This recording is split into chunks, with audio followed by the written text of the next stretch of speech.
Hey, it's me, Hayden Richards. Today we're going to talk about the 5 most important things that I've learnt as an emergency doctor about expressing respect, praise and appreciation. The first important lesson that I want to share with you today is that sometimes the one thing a person needs is recognition. If you're not making inroads with your initial response to the other person's emotion, try recognizing them with respect, praise or appreciation. It might just be the key that unlocks them and allows them to move forward. The second tip I have for you is don't miss an opportunity to express authentic appreciation. One of the ways that expressing respect, praise and appreciation can go wrong is if it's interpreted as fake flattery or condescension or patronizing in any way. People pick up on that really quickly, and it can really damage their trust in you. I think this concern about sounding inauthentic actually held me back from expressing more praise and appreciation for many years. So how did I change that? Well, at some point, I decided that for a whole week, I would try and pay attention to all the opportunities I had to express genuine appreciation.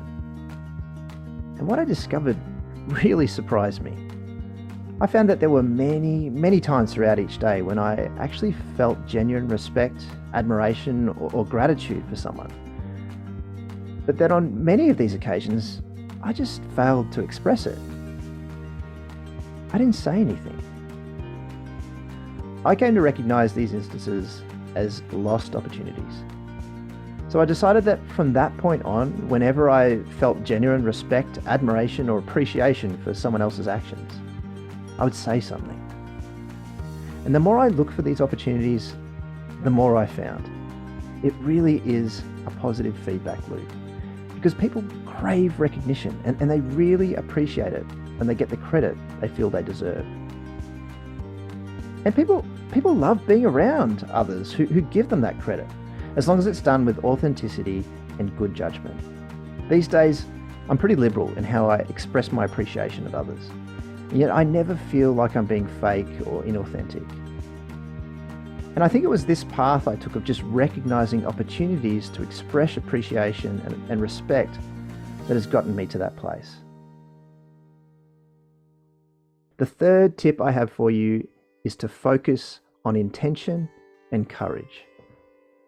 Sometimes it's hard to find the opportunity to express genuine respect or appreciation. Sometimes the thing you've just witnessed is such a train wreck that it can seem impossible to find the part that you can praise. But I've learned that even in these situations, there is still a gem to be found. And usually that gem is in the other person's intentions and in the courage that they had to just give it a go. This is particularly useful in difficult feedback conversations. And it's an opportunity to reinforce a growth mindset in the feedback recipient. In fact, this is an approach that you can even use if the outcomes from the attempt by the other person have been objectively good, even if they've effectively done a good job.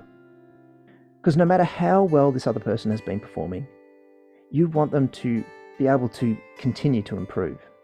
You can facilitate this by combining constructive feedback on their actions with genuine appreciation for their intentions and for the courage that they had to just try. The fourth tip I want to share with you is this.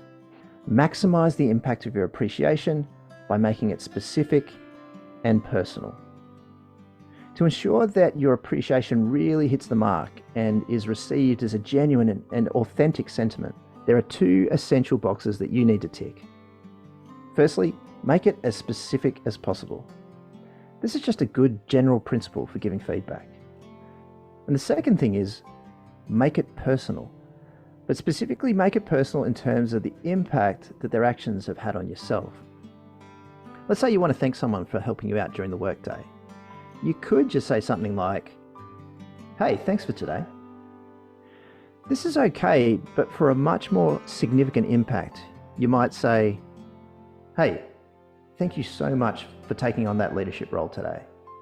It really gave me a sense of confidence and reassurance to know that you are overseeing the situation. I really appreciate it. Thank you." The fifth lesson I want to share with you is this. People do more of what you thank them for.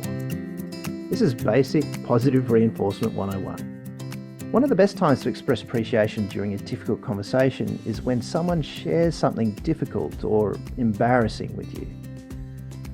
This is the perfect opportunity to say something like, "Thank you so much for sharing that information. It takes a lot of courage to open up about that stuff. I feel really privileged that you've let me know." And people have actually studied this stuff, and the evidence shows that when we express appreciation for when someone opens up to us like this, that person is much more likely to share more sensitive information with us in the future. Who would have thought? Positive reinforcement actually works. So just to recap, the 5 tips we've covered today for expressing respect, praise and appreciation are: 1. Sometimes the one thing a person needs is to be recognised. 2. Don't miss an opportunity to express authentic appreciation. 3.